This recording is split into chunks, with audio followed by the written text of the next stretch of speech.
The administration boasts it will spend $1.75 trillion and will do so without raising taxes. How do you do that? It sounds like magic.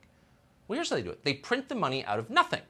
So that means $1.75 trillion new dollars dumped into the system. That new money dilutes the value of every existing dollar, very much including the dollars you own because you earned them. That's called inflation.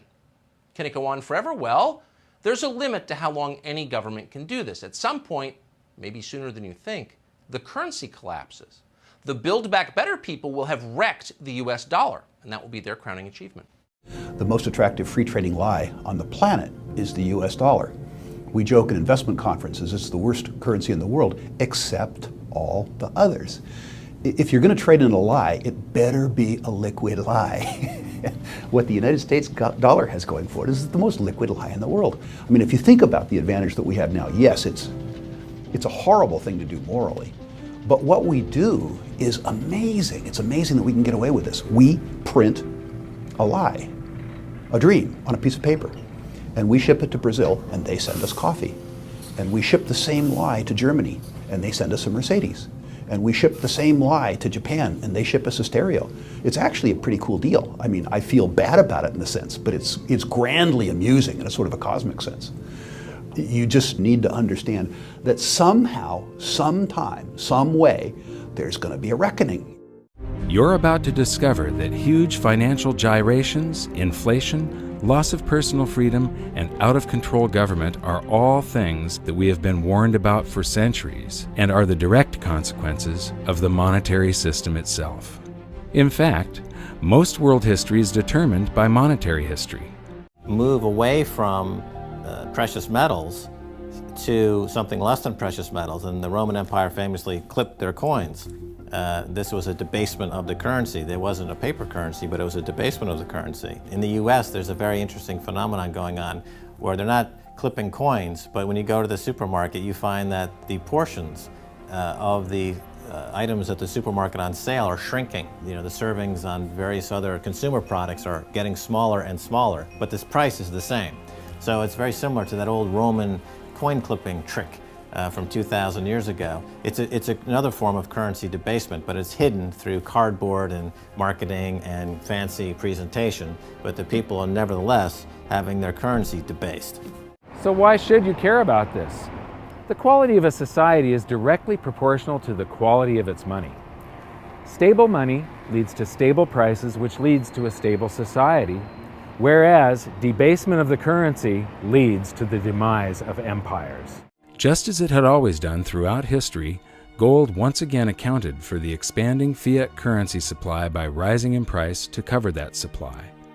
Gold had done this as recently as 1934, when the USA's debasement really started heating up and gold was revalued from $20.67 an ounce to $35 an ounce. Now the process began again as the public bid the price up from $35 an ounce in 1971, climbing all the way to $850 an ounce in 1980, easily accounting for the massive quantities of currency the USA had conjured out of thin air. Gold had once again held an out-of-control currency to answer. One of the biggest economic hurdles that mankind repeatedly trips on is that we have never been able to control the quantity of currency. And this is one of the reasons why gold has always been the ultimate money. It can't be printed and it keeps us in check. The bottom line is that governments have a long history of trying to cheat gold, either through debasement or manipulation of the markets. But here's the thing. In the end, gold always wins. Is that government intervention always makes things worse. It's the government manipulating things. Whenever you manipulate something and try and control it over here, and not allow the free markets to balance everything all by themselves, something comes squirting out way over here that you just don't expect. Back during World War I, they inflated the currency supply tremendously. The Federal Reserve was born just at the beginning of World War I. We added to the currency supply by adding bonds to back our currency along with gold. Then there was this big, it's called the Depression of 1921. It's the single greatest deflation that the U.S. has ever seen. It's bigger than the Great Depression. The contraction of the currency supply was huge.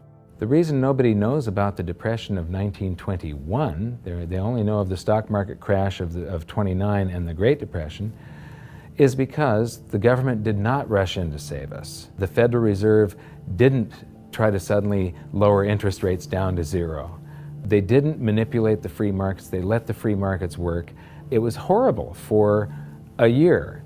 Because the government didn't rush in to save us and the Federal Reserve didn't try and manipulate the economy, the free markets healed it all, and in 18 months it was a memory. The wage and price controls, we will probably end up trying this in the United States sometime in the future. Expecting this to happen in the United States sometime. Right now I'm expecting a deflation, but when we get to big inflation or hyperinflation, you can pretty much count on the fact that they're going to make the same stupid mistakes because politicians do not read monetary history.